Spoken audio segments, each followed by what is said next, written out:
ازل سے میرے مقدر میں ہے بلائے حسن، ازل سے میرے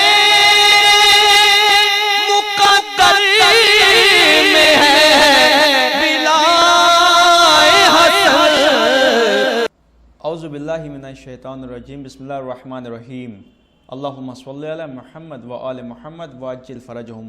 ناظرین السلام علیکم ورحمۃ اللہ وبرکاتہ، میں آپ کا میزبان سید رضوان نقوی آج ایک بار پھر حاضر خدمت ہوں۔ جی ہاں مومنین پروگرام لے کر عظمت ماہ رمضان۔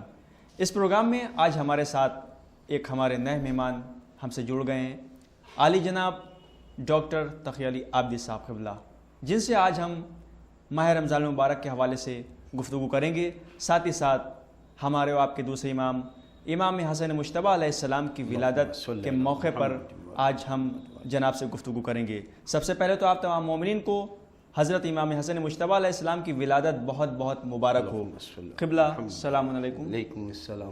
کیسے ہیں آپ؟ ٹھیک ہیں؟ شکر خدا کا، آپ کو بھی بہت بہت مبارک ہو۔ الحمدللہ، آپ کو بھی مبارک ہو، بہت بہت شکریہ۔ ظاہر سی بات ہے کہ بہت اچھی ولادت ہے، اور ماہ رمضان میں امام حسن علیہ السلام کی ولادت جی بہت ہی اچھی، بہت ہی خوشی کا موقع ہے یہ۔ مومنین کو بھی مبارکباد، ناظرین کو بھی مبارکباد۔ جی بہت خوشی کا موقع ہے ناظرین۔ تو آئیے ہم اپنے اس پروگرام کا آج باقاعدہ طور پر آغاز کرتے ہیں، اور جیسا کہ پہلی رمضان سے مسلسل 29 رمضان تک یہ پروگرام کا سلسلہ جاری و ساری رہتا ہے، ٹھیک شب میں 8 بجے۔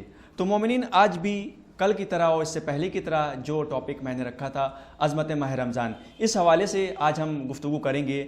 قبلہ سب سے پہلے تو ماہ رمضان کی فضیلت اور اس کی جو عظمت ہے، اس حوالے سے ہمارے ناظرین کو بتائیں آپ۔ جی تو اس میں تو سب سے پہلے وہی کہ بھی قرآن کریم میں آیا ہے کہ کتب علیکم الصیام کما کتب علی الذین من قبلکم لعلکم تتقون۔ ظاہر سی بات ہے کہ اس آیت کے ترجمے کی بھی خاص ضرورت نہیں ہے کہ تمہارے اوپر روزے فرض کیے گئے جس طرح پہلے والے۔ دیکھیے روزہ کیا ہے؟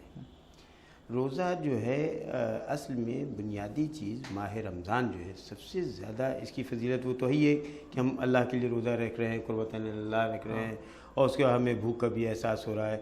سب سے امپارٹنٹ چیز جو ماہ رمضان میں ہمیں اور آپ کو ملتی ہے وہ یہ ہے کہ ہم وقت کے پابند ہو جاتے ہیں۔ بالکل جی، اس لیے کہ بھئی سحری کا وقت ہے، اتنے بجے ختم ہو گئی، یا افطار کا وقت ہے اتنے بجے آ رہا ہے، سحری میں ہم 1 منٹ بعد تک کچھ نہیں کھا پاتے ہیں، یا افطار میں 1 منٹ پہلے ہم چاہیں تو معلوم ہے کہ یہ ہم کام نہیں کر سکتے ہیں۔ تو وقت کا پابند ہمیں ماہ رمضان بنا دیتا ہے۔ سب سے امپارٹنٹ چیز جو ہے بہت اچھی بات ہے کہ ماہ رمضان خاص طور سے، یوں تو ہم اسلام کی اور عبادتوں کو بھی دیکھیں گے، نماز دیکھ لیں، حج دیکھ لیں، زکوٰۃ و خمس دیکھ لیں، اس میں بھی وقت کی پابندی، یا مثلا نماز آیات وغیرہ ہم لوگ پڑھتے ہیں تو وقت کی پابندی ہے، لیکن اس 1 مہینے کے اندر بہت زیادہ پابند ہو جاتا ہے۔ دوسری طرف ہمارے اندر کنٹرولنگ پاور بہت آ جاتی ہے۔ اچھا ہاں، ظاہر سی بات ہے جب بہت ساری چیزوں سے انسان بچتا ہے تو کنٹرولنگ پاور آ جائے گا۔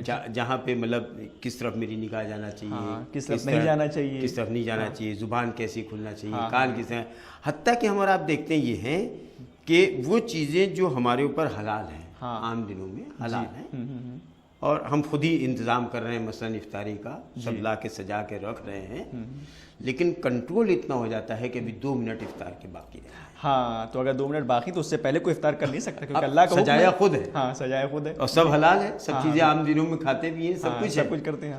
اور پھر اس کا یہ تو بڑے کی بات ہو گئی، یہ تو بڑا ہے جو وہ سمجھ رہا ہے کہ ہم صحیح کر رہے ہیں، غلط کر رہے ہیں، ہم نے اللہ کے لیے روزہ مثلا رکھا ہے تو مجھے 1 منٹ پہلے افطار کرنا ہے کہ نہیں کرنا ہے۔ ہم یہ دیکھتے ہیں کہ اگر چھوٹا سا بچہ بھی جو پہلی مرتبہ زندگی میں، جسے ہم لوگ اپنی زبان میں کہتے ہیں روزہ کشائی، زندگی میں پہلی مرتبہ وہ روزہ رکھ رہا ہے، اس کے اندر بھی اپنے آپ اپنے اوپر کنٹرول کرنے کی طاقت پیدا ہو جائے۔ بالکل یہ اللہ کا کرم ہے۔ اب وہ کوئی دیکھ نہیں رہا ہے، کوئی سن نہیں رہا ہے، وہ اکیلے کمرے میں ہے، چاہے پانی پی لے، کھانا کھا لے، کچھ کر لے، مگر نہیں، لیکن اپنے آپ اگر اس نے اللہ کے لیے روزہ رکھ لیا ہے تو پتہ نہیں کہاں سے قدرتی طور پر اس کے اندر یہ بات پیدا ہو جاتی ہے کہ چونکہ میں نے اللہ کے لیے روزہ رکھا ہے، ابھی گویا اس کے اوپر واجب بھی نہیں ہوا ہے، لیکن روزہ کشائی ہو رہی ہے اور پہلے دن وہ روزہ رکھ رہا ہے، تو اپنے آپ وہ پانی سے ہو، کھانے سے ہو، دانے سے اور چیزوں سے بچنے لگتا ہے۔ تو یہ کنٹرولنگ پاور جی جو ہے، وقت کی پابندی آ جاتی ہے، کنٹرول کرنا۔ اور اگر مان لی 1 مہینے ہم نے اپنے اوپر کنٹرول کر لیا جی تو اب 11 مہینے کنٹرول کرنا زیادہ مشکل ہمارے لیے نہیں رہ جائے گا۔ پھر ظاہر سی بات ہے، یہ تو کوئی ہماری 1 مہینے کی ٹریننگ ہو گئی، ٹریننگ ہو گئی، رمضان میں ٹریننگ کی، پورے 11 مہینے جو اس کو عمل کے ذریعے جب ٹریننگ ہو گئی تو اس ٹریننگ کی بنیاد کے اوپر اور جو ٹرینڈ ہو جاتا ہے ہاں اس کی عظمت بڑھ جاتی ہے۔ بالکل۔ تو ماہ رمضان کی اس لیے بھی عظمت ہو جاتی ہے کہ جو اللہ کے لیے روزہ رکھتے ہیں ان کی اپنے آپ اس میں عظمت بڑھ جاتی ہے۔ وہ ٹرینڈ ہو گئے، جب ٹرینڈ ہو گئے تو اب ان کی ذمہ داری یہ ہے کہ وہ ان ٹرینڈ لوگوں کو ٹرینڈ کرتے ہیں۔ ہاں بالکل، یہ بات اچھی بات ہے۔ اچھا، ماہ رمضان جو ہے یہ جہاں اور بہت ساری چیزیں اپنے ساتھ جوڑے ہوئے ہیں، وہیں ہم اور آپ دیکھتے یہ ہیں کہ ماہ رمضان میں اپنے آپ ایک عبادت کا ماحول پیدا ہو جاتا ہے۔ بالکل بالکل، جو روحانی کیفیت رمضان مبارک میں آ جاتی ہے، ہر مساجد میں آپ دیکھیں جتنی بھی مساجدیں ہیں سب ایک ماشاءاللہ سے بہت، وہاں پہ لوگ نمازی آتے ہیں کافی تعداد میں، اور سب یہ چاہتے ہیں کہ ہم عبادت کریں اور اللہ کو راضی کر لیں۔ جی، اپنے آپ عبادت کا ماحول پیدا ہو۔ واہ واہ واہ، بالکل صحیح بجا۔ اچھا، اب یہ ہے کہ وہ کسی نے کہا ہے کہ کیا ہے، مسجد کی جا نماز پر سجدے بڑھا دیے اور جھکنے نہ پائے دل مگر سر تو جھکا دیے، افطاری لانے والوں خدا تم کو خوش رکھے، تم نے تو بے حساب نمازی بنا دیے۔ واہ واہ، ہاں بالکل۔ عام طور سے نظریہ یہ ہے کہ وہ مسجد میں تعداد اس وجہ سے، لیکن میں اس کو سراسر غلط مانتا ہوں۔ جی جی، ہاں بالکل۔ میرا یہ ماننا ہے کہ افطاری کی وجہ سے تعداد نہیں بڑھتی۔ اگر مان لی مغرب میں ہم کہہ دیں کہ بھی تعداد بڑھ گئی، ہاں، لیکن اگر صبح کی نماز میں کیوں بڑھتی؟ ماشاءاللہ بہت مجمع ہوتا ہے، ظہر کی نماز میں کیوں بڑھتی؟ ظہر میں بھی ہوتا ہے، بالکل صحیح بات۔ یا مثلا ابھی آپ دیکھ لیں کہ جمعے کی جو نمازیں ہوتی ہیں، عام جمعے جو سال بھر میں ہو رہے ہیں اس میں اتنی تعداد نہیں ہوتی، ہاں، لیکن آج کل تو بہت ماشاءاللہ۔ لیکن ماہ رمضان میں اپنے آپ ایک جمعہ آیا تو کچھ تعداد بڑھی، دوسرے میں اور بڑھی، تیسرے میں اور بڑھی، اور اس کے بعد لوگوں نے کہنا شروع کر دیا کہ بھئی الوداعی جمعہ ہے، چلو کیا مطلب، ابھی تو اور بھی اور جمعے آئیں گے، ابھی شوال میں جمعہ آئے گا، ذوالقعدہ میں، ذوالحجہ میں اور جمعے آئیں گے، جمعۃ الوداع جس کو کہتے ہیں۔ جمعۃ الوداع کیوں کہہ رہے ہیں؟ کہا نہیں، یہ اللہ کا مہینہ ہے، یہ عبادت کا مہینہ ہے، بے شک، تو اس میں کم از کم ہمیں الوداعی جمعے میں تو شریک ہونا چاہیے۔ بالکل ظاہر سی بات ہے۔ تو اپنے آپ عبادت، اور آپ دیکھیں کہ عام دنوں میں اگر ہم لوگ رمضان کے علاوہ یہ جو مسلم علاقے ہیں، مثلا جو مسلم محلے ہیں، وہاں پہ ہم جائیں، گلیوں میں جائیں، تو شاید یہ 1-2 مکان 4 مکان سے باہر سے جو ہے اندر سے کوئی تلاوت کرنے کی آواز سنائی دے گی جی۔ یا اب آپ لوگوں کے چینل کی وجہ سے ایک فائدہ یہ ہوا ہے کہ بھئی صبح صبح جو ہے لوگوں نے اپنا تلاوت لگا دی، تو وہ تلاوت کی آواز آ گئی، لیکن یہ بھی کچھ ہی مکانوں سے آتی ہے۔ ماہ رمضان میں آپ دیکھیں جہاں چینل سے آواز آ رہی ہے، اس کے برخلاف ہم لوگ دیکھتے ہیں کہ جب گلیوں سے گزرتے ہیں تو اپنے آپ گھروں سے تلاوت کی آواز آتی ہے۔ ہاں بالکل، مومنین و مومنات ماشاءاللہ بڑی تعداد میں لوگ پڑھتے ہیں۔ کیا وجہ ہے؟ وجہ یہ ہے کہ یہ ماہ مبارک کا کرم ہے، کہنا چاہیے، بالکل بالکل کرم ہے، ہاں اس کی عظمت ہے، بالکل۔ اس زمانے کا ماحول ایسا ہوتا ہے کہ اپنے آپ ماحول کے ذریعے سے تربیت ہوتی رہتی ہے، اپنے آپ لوگ تلاوت کی طرف بڑھنے لگتے ہیں، یعنی کہ روحانی کیفیت طاری ہو جاتی ہے لوگوں پر، اور کہیں نہ کہیں لوگ یہ جانتے ہیں کہ ہم لوگ بہت گناہ گار ہیں، اور اللہ کی طرف سے مجھے یہ میری خوش نصیبی کہ اس سال رمضان میں کر رہا ہوں، اللہ کا مہینہ ہاں بالکل، اور مہینہ آگے تو وہ زیادہ سے زیادہ تلاوت کرتے، عبادت کرتے تھے کہ اپنے گناہوں کو بخشوا لیں۔ ہاں، اپنے گناہوں کو، اچھی بات۔ اچھا، اور پھر ذہن میں یہ بھی رہتا ہے، اکثر لوگ گفتگو بھی کرتے رہتے ہیں کہ بھئی تمہارے کتنے پارے ہو گئے، کتنے پارے ہو گئے، یعنی ذہن میں یہ ہے کہ ایک مرتبہ کم از کم قرآن میرا مکمل ہو جائے۔ بالکل بالکل بالکل۔ اچھا، جہاں ہم لوگوں کے یہاں یہ بات ہے، وہیں آپ دیکھیے جو دوسرے فرقے ہیں ان کے یہاں بھی یہ ہے کہ اگر جو ہے تم ایک قرآن پڑھ لو، مثلا ایک بار جو ہے کہیں پہ جا کے 1.25 پارہ 2 پارہ کر کے، وہ مطلب بعض لوگ 5 پارے 6 پارے پڑھ لیتے ہیں تاکہ ایک قرآن میرا مکمل ہو جائے۔ جی، ہم کم از کم اگر پڑھ نہیں سکتے ہیں، یہ بھی مانا جا سکتا ہے کہ یہ اس وجہ سے ہو کہ بھئی جو آدمی قرآن کھول کے نہیں پڑھ پا رہا ہے، جو ہجے سے بھی نہیں پڑھ پا رہا ہے، تو وہ کم از کم اس مہینے کی عظمت کو دیکھتے ہوئے ایک بار مکمل قرآن سن تو لے۔ ہاں جی۔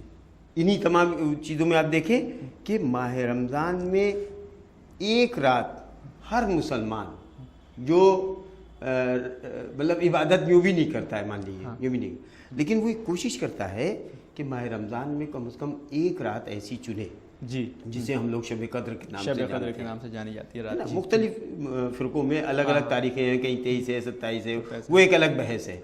بحث یہ ہے کہ وہ ماہ رمضان میں ایک رات ایسی ضرور چنتا ہے کہ جس میں رات بھر جاگ کے عبادت، ہاں بالکل عبادت کرے. یہ سب ماہ رمضان کی عظمتیں و برکتیں ہیں جس سے اپنے آپ پورا ماحول اچھا رہتا ہے. ہم خود روزہ نہ رکھیں لیکن ہم کوشش یہ کریں گے کہ ایک مرتبہ 4 روزے داروں کا روزہ ہم کھلوا دیں. بہت اچھی بات ہے، بڑا ثواب ہے، بہت ثواب ہے، بے پناہ ثواب ہے. تو ماہ رمضان کی فضیلت کا کیا کہنا جی کہ بھئی اس میں قرآن کریم بھی نازل ہوا، اور پھر اس میں جو ہم لوگ دعائیں پڑھتے ہیں سحری کے موقع کے اوپر اور موقعوں کے اوپر، اس میں ہم لوگ ساتھ ساتھ یہ بھی کہتے ہیں اللہم رب ھذا الشہر رمضان الذی انزلت فیہ القرآن ھدی للناس بینات من الھدی والفرقان وجعلت فیہ لیلۃ القدر وجعلت خیر من الف شہر. جی بالکل ہے نا.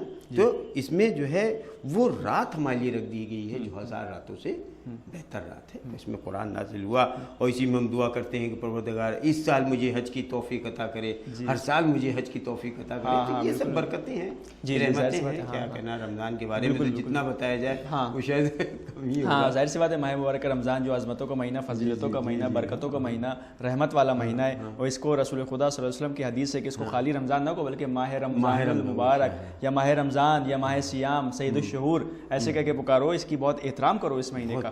تو جناب یہ تو رمضان کا سلسلہ ہے ماشاءاللہ سے. یہ چیز اور میں کہہ دوں یہاں پہ، دیکھیے یہ ہم چونکہ شہر اللہ تک آ گئے، جب اللہ کے مہینے تک آ گئے اور یہ مبارک مہینہ ہمیں مل گیا، تو جس کو بھی یہ اللہ کا مہینہ مل گیا اور جس نے مغفرت چاہ لی اپنے لیے، اپنے توبہ کر لی، گناہوں ختم ہو گئے، تو اب اس کے لیے صرف عید رہ جاتی ہے. جیسے ہی رمضان ختم ہوتا ہے تو عید آ جاتی ہے. اور ویسے بھی مولا متقین حضرت علی بن ابی طالب علیہ السلام نے یہی تو فرمایا کہ ہر وہ دن جس دن تم سے گناہ سرزد نہ ہو وہ عید کا دن ہے تمہارے لیے. جی بالکل، ہر وہ دن، نہج البلاغہ میں ہے کل یومن یا لا یوسی اللہ فہو عید. ہر وہ دن کے جس دن تم سے گناہ سرزد نہ ہو یعنی وہ تمہارے لیے عید کا دن ہے. اسی لیے جمعے کو بھی عید کا دن کہا جاتا ہے. ہاں بالکل. جی ہاں جی جمعے کے دن عید کا دن کہا جاتا ہے کہ وہ ہر ہفتے جو ہے. جی تو یہ ہے معاملہ. اب جی جناب یہاں تک تو رمضان کی بات آ گئی اور رمضان المبارک کی. اب جو سلسلہ ہم شروع کرنے جا رہے ہیں، ہمارے آپ کے دوسرے امام، امام حسن مجتبیٰ علیہ السلام کہ جن کی ولادت کی بہت متبرک تاریخ اور بہت اہم تاریخ ہے، اور ایسی تاریخ کہ آج جو ہے تو سب جگہ سے نور ساطع ہو رہا ہے، آسمان سے بھی، اور ایک ایسی خوشبو آ رہی ہے کہ ہمارے اور آپ کے دوسرے امام اس دنیا میں تشریف لائے. سب سے پہلے آپ ہمارے ناظرین کے لیے امام حسن مجتبیٰ علیہ السلام کی ولادت کے بارے میں ہمارے ناظرین کو بتائیں. دیکھیے یہ تو مولا کائنات اور جناب فاطمہ زہرا اور خود حضور سرور کائنات کے گھر کی چونکہ بہت بڑی عید ہے. ان کے گھر میں نواسا آ رہا ہے، ان کے گود میں بیٹا آ رہا ہے امام حسن مجتبیٰ جیسا. تو ظاہر سی بات ہے جب وہاں پہ خوشیاں ہیں تو ہر مومن کا خوش ہوگا، ظاہر سی بات ہے. اور وہاں پہ لوگ مبارکباد دینے کے لیے لوگ پہنچ رہے ہیں، ملائکہ پہنچ رہے ہیں. تو ہم لوگوں کا بھی فریضہ بنتا ہے کہ ہم لوگ بھی ایک دوسرے کو مبارکباد دیں. اور ساتھ ساتھ جناب فاطمہ زہرا ہیں، مولا کائنات ہیں، جناب رسول خدا ہیں، ان کو مبارکباد پیشتے ہیں کہ اس مبارک مہینے میں یہ آپ کا فرزند آپ کی گود میں آیا ہے. تو امام حسن مجتبیٰ رسول کی گودی میں آئے اور آپ نے ان کو اپنی زبان چسائی جو ہر گود میں آنے والے بچے کے ساتھ کیا. امام حسن مجتبیٰ کی زندگی جب ہم لوگ دیکھتے ہیں تو ان کی زندگی سے بھی ہمیں روزے کی اہمیت کا اندازہ ہوتا ہے. جو گفتگو ہماری چل رہی تھی جی رمضان سے متعلق، پھر امام کی گفتگو، پھر اس کو ملا کے اس سے بھی کچھ ہمیں، جب امام حسن مجتبیٰ کچھ تھوڑے بڑے ہو گئے تو ایک موقع کے اوپر کچھ ناساز ہو گئی طبیعت. ہم لوگ بھی بیمار نہیں کہتے ہیں، ناساز کہتے ہیں. تو کچھ ناساز ہو گئی طبیعت. رسول خدا اپنی بیٹی کے گھر تشریف لائے اور انہوں نے یہ کہا کہ تم بچے کی صحت یابی کے لیے 3 منتی روزے رکھ لو. اچھا، بچے کی صحت یابی کے لیے 3 منتی روزے رکھ لو. اور جب بچہ تمہارا صحت یاب ہو جائے تو تم یہ منتی روزے پورے کر لینا. اس سے نتیجہ یہ نکلا کہ روزہ صحت بخشتا ہے. بالکل.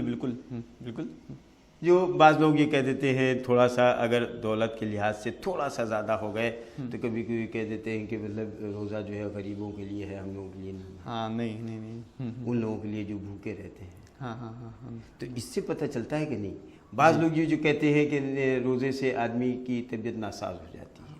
اچھا تو اب رسول کی اس گفتگو کی روشنی میں جی کہ امام حسن علیہ الصلوۃ والسلام کچھ طبیعت ناساز ہو رہی ہے تو رسول اپنی بیٹی سے یہ کہہ رہے ہیں کہ تم منتی روزے رکھو۔ ہاں اس کا مطلب یہ ہے کہ کوئی دوسرا بھی اگر منتی روزے رکھ رہا ہے بالکل، تو دوسرے کو صحت مل رہی ہے۔ بالکل ظاہر تو اب اگر ہم خود روزے رکھ رہے ہیں ہاں ہمیں بھی صحت مل رہی ہے، ہمیں بھی صحت ملے گی، ظاہر سی بات ہے بالکل۔ ایک چیز تو یہ ہو گئی۔ اور دوسرے آپ دیکھیں اگر اس کے حساب سے دیکھیں مطلب تجزیاتی طور پہ آپ دیکھیں کہ یہ تو اللہ کی دی ہوئی ایک مشین ہے۔ ہاں بالکل، جسم اللہ کی دی ہوئی ظاہر سی بات ہے، ایک مشین ہے، صحیح بات۔ ہم کوئی بھی مارکیٹ سے کوئی بھی مشین لے کے آتے ہیں، مثلا گاڑی لے آئے ہم، تو اب جب وہ گاڑی لائے ہیں اگر ہم اس کو ہمیشہ چلاتے رہیں گے تو ایک نہ ایک دن وہ خراب ہو جائے گی۔ ہاں بالکل۔ گاڑی کو مینٹین رکھنے کے لیے ہمارا کیا قاعدہ ہوتا ہے؟ ہمارا گاڑی کو مینٹین رکھنے کا قاعدہ یہ ہوتا ہے کہ ہم اس کی سروسنگ کراتے ہیں۔ سروسنگ کراتے ہیں، ہاں بالکل۔ سروسنگ کیا مطلب ہوا؟ سروسنگ کا مطلب ہوا، سروسنگ کا مطلب یہ ہوا کہ اس کا آئل پورا نکال کے اس کو دھو دھا کے صاف کر کے نٹ اٹ کس کے اور نیا آئل اس میں ڈالا جاتا ہے۔ جی تو گویا روزے میں بھی یہی ہوتا ہے کہ دن بھر ہم بھوکے رہتے ہیں، پورا آئل نکل گیا اور اس کے بعد ایک نیا آئل پھر ڈال دیا، تر و تازگی جو ہے پھر سے اس میں آ گئی۔ تو ہماری اگر جو سروسنگ ہوتی رہتی ہے اس سے میرا جسم جو ہے مضبوط رہتا ہے، ایک دم تر و تازہ رہتا ہے، مضبوط ہوتا ہے۔ جی تو اب اس روشنی میں آپ دیکھیں گے انہوں نے کہا کہ منتی روزے رکھو صحت یاب ہو جائیں گے، اور انہوں نے منتی روزے مان لی۔ ہم لوگ بھی بہت ساری چیزوں کی منتیں مانتے ہیں، کہا جاتا ہے کہ منت مانو تمہاری مرادیں پوری ہوں گی۔ تو اب منت انہوں نے یہ مان لی کہ ہم روزے رکھیں گے اور صحت یاب ہو گئے۔ اب اس کے بعد پھر ایک تفصیلی واقعہ ہے جس کا قرآن سے بھی تھوڑا سا لگاؤ۔ جی ابھی آپ سے میں سورہ دہر کے بارے میں بھی گفتگو کرنا چاہتا ہوں کہ شاید اسی سے ریلیٹڈ ہے۔ جی جی جی جی جی اپنا واقعہ پہلے آپ بیان کریں انشاءاللہ۔ ہاں جی، تو اس میں بھی یہ ہوا کہ انہوں نے منتی روزے رکھے، پھر روٹیاں پکائی گئی، پھر کیا ہوا یہ تو ایک طرف واقعہ ہے۔ آپ نے سورہ دہر بتایا کہ یہاں سے روٹیاں وہاں گئیں اور پھر اس کے وہاں سے سورہ دہر آیا 30 آیتوں والا جو قرآن کریم میں موجود ہے، اور لوگ اکثر لوگ تلاوت کیا کرتے ہیں، یتیموں مسکینوں اور اسیروں کو کھانا کھلایا۔ یتیموں مسکینوں اور اسیرا۔ جی اس سے ایک واقعہ اور جڑا ہوا ہے۔ اچھا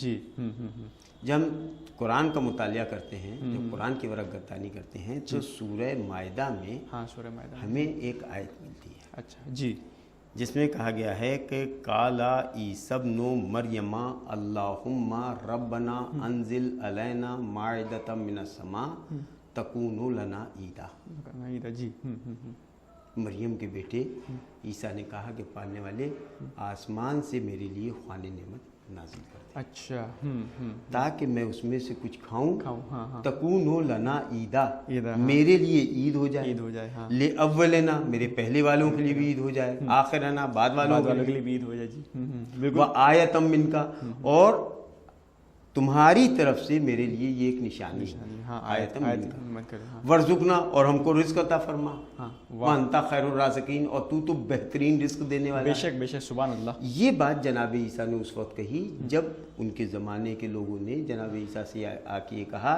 کہ ہم آپ کے پروردگار کو اس وقت مانیں گے جب آپ دعا کریے آسمان سے کھانا آئے، ہم اس میں سے کھائیں۔ اچھا جی جی جی، ہاں یہ شرط رکھی گئی تھی وہاں پہ، یہ شرط رکھی گئی ہاں تھی، جی، تب ہم مانیں گے کہ آپ کا خدا ہے۔ ہاں اچھا، انہوں نے کہا کہ کیا میں اپنے رب کا امتحان لوں کہ وہ آسمان سے بھیج سکتا ہے کہ نہیں بھیج سکتا ہے؟ ان کی آنکھوں میں آنسو آ گئے، لیکن ادھر اصرار زیادہ تھا۔ بالکل ظاہر سی بات ہے، بہت زیادہ اصرار زیادہ تھا کہ نہیں آپ یہ دعا کیجئے آسمان سے کھانا منگوائیے، ہم دیکھنا چاہتے ہیں کہ آتا بھی ہے کہ نہیں آتا ہے، آتا بھی ہے کہ نہیں آتا ہے۔ تب انہوں نے یہ ہاتھ اٹھایا اور کہا کہ اللہم ربنا انزل علینا مائدۃ من السماء تکون لنا عیدا، آسمان سے کھانا آیا اور کہا لوگ کھاؤ، تو انہوں نے کہا یہ تو جادو والا ہے، ہاں یہ تو جادو والا ہے۔ یہ رسول کے ساتھ بھی ایسے ہی ہوا تھا کہ ان سے کہا بھائی ہم مان لیں گے آپ کا اسلام قبول کریں، مگر اشارہ کیے پیڑ آ جائے، جب وہ درخت کو رسول خدا صلی اللہ علیہ وسلم نے اشارہ کیا تو آ گیا، اب جب آ گیا تو کہنے کہ تو سحر کیا نہیں تو سحر ہے، تو ساحر ہے، یہ تو جادو کرتے۔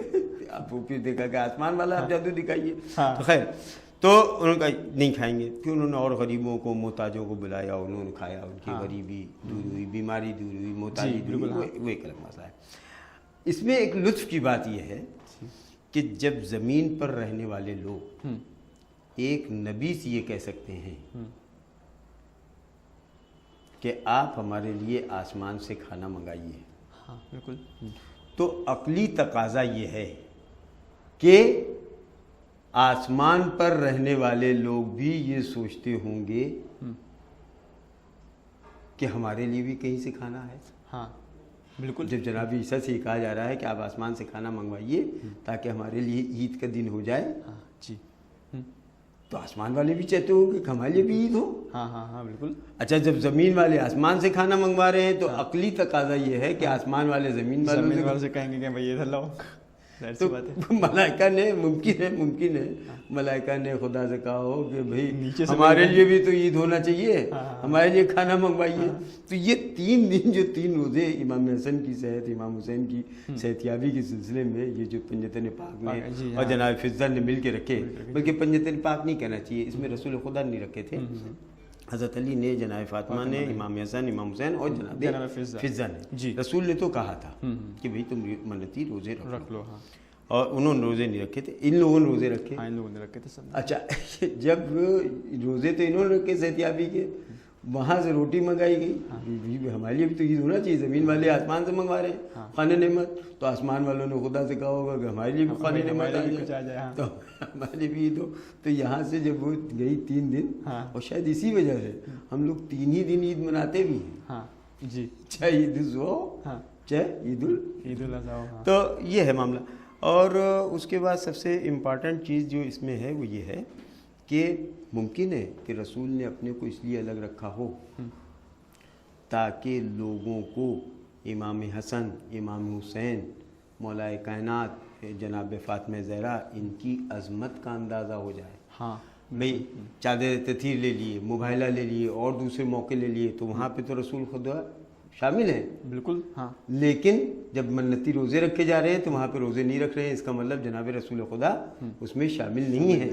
وہ یہ اندازہ ہو رہا ہے کہ رسول خدا شامل نہیں بھی ہیں، تب بھی ان لوگوں کی عظمت اتنی ہے کہ پروردگار عالم جھوم کے سورہ دہر کو نازل کر دیتا ہے۔ ہاں بالکل، جی، یہ عظمت نکل کے آتی ہے۔ جی اچھا جناب، اب امام حسن مجتبی علیہ السلام کے بارے میں آپ جو ان کی شخصیت اور جس طرح سے انہی نے پیغام اسلام کا دوسروں تک پہنچایا، اس کے بارے میں آپ ہمارے ناظرین کو بتائیے کہ کس طرح سے جو ان کا عمل تھا، جو کردار تھا، جس طرح سے وہ عبادت کرتے تھے، ہمارے ناظرین کو تھوڑا تھوڑا کر کے بتائیں۔ جی دیکھیے، یوں تو بہت ساری چیزیں امام حسن کیا ہر معصوم کی زندگی سے جڑی ہوئی ہیں، جی، اور لوگوں نے سب سے پہلی چیز اخلاقی مظاہرہ جو ان لوگوں کا نظر آتا ہے، ہاں بالکل، وہ سب سے امپورٹنٹ ہے، وہ واقعاً بالکل واقعاً وہ سب سے امپورٹنٹ ہے۔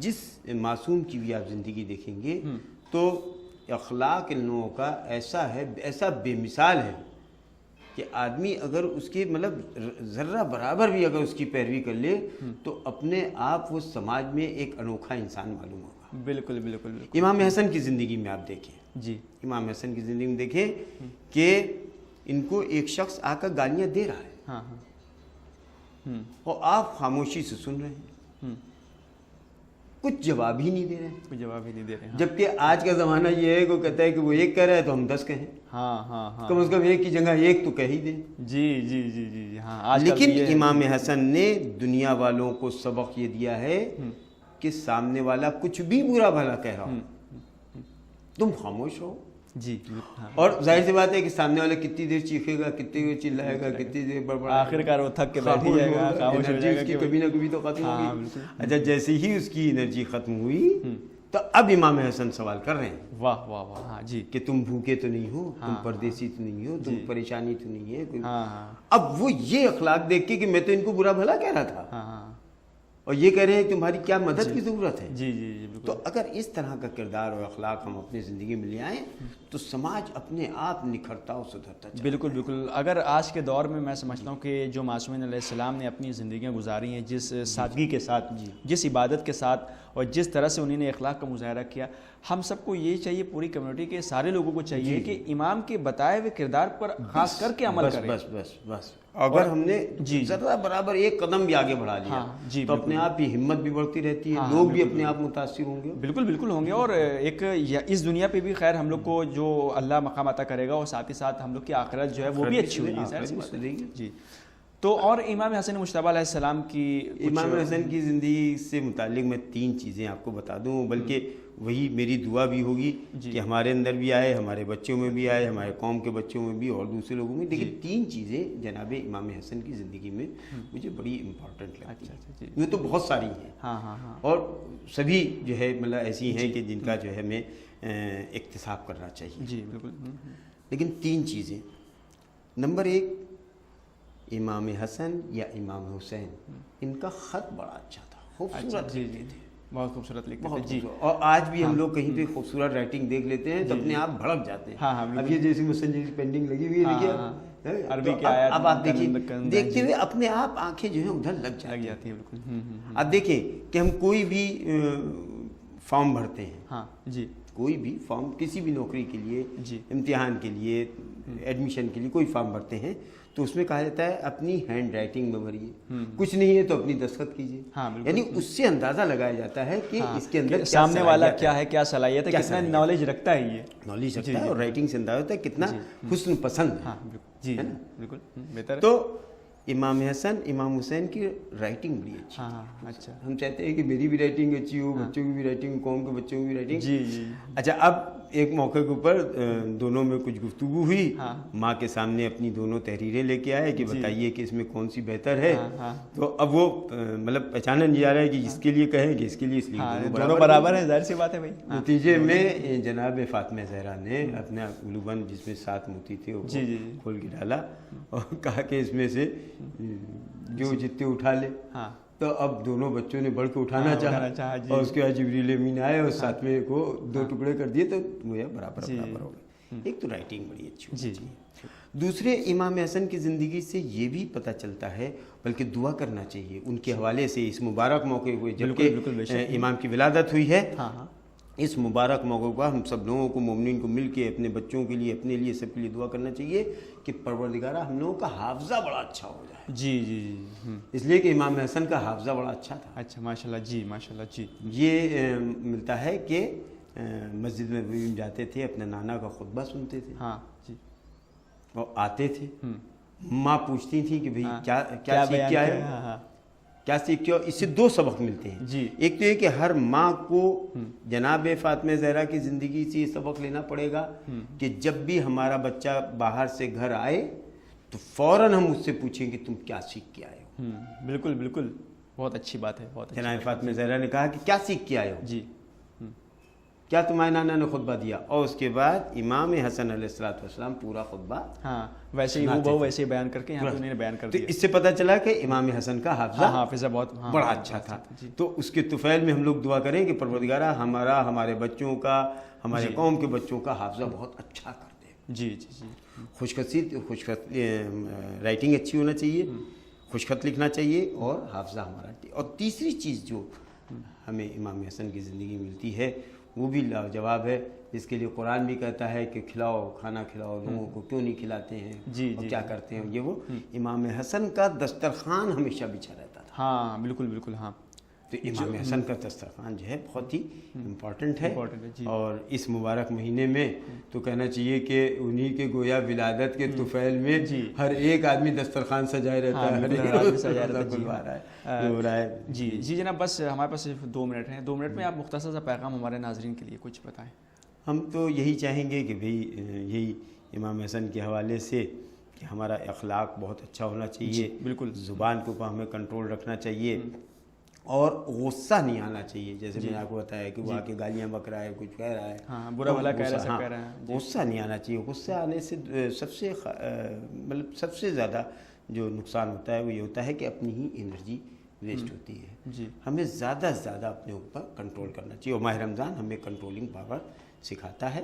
تو یہی ہم چاہیں گے کہ اگر صرف ایک چیز بس یہی کہ اگر ہم اپنے غصے پہ کنٹرول کر لیں اور وقت کے پابند ہو جائیں تو شاید زندگی میں کامیابیاں اپنے آپ ہمارے ساتھ جڑتی چلی جائیں گی۔ جی بہت شکریہ جناب ہم سے گفتگو کرنے کے لیے۔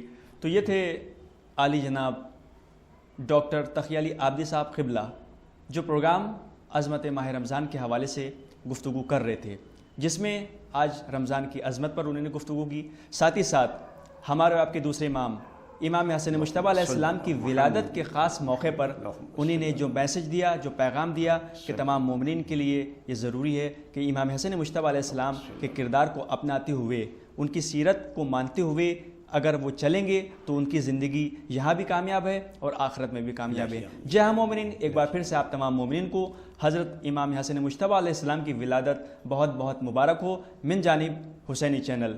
اب اپنے میزبان سید عثمان رضا نقوی کو دیے اجازت، اس امید کے ساتھ کہ کل پھر آپ سے اسی وقت ملاقات ہوگی۔ آپ دیکھتے رہیے حسینی چینل۔ خدا حافظ، السلام علیکم ورحمۃ اللہ وبرکاتہ، فی امان اللہ۔ شکریہ۔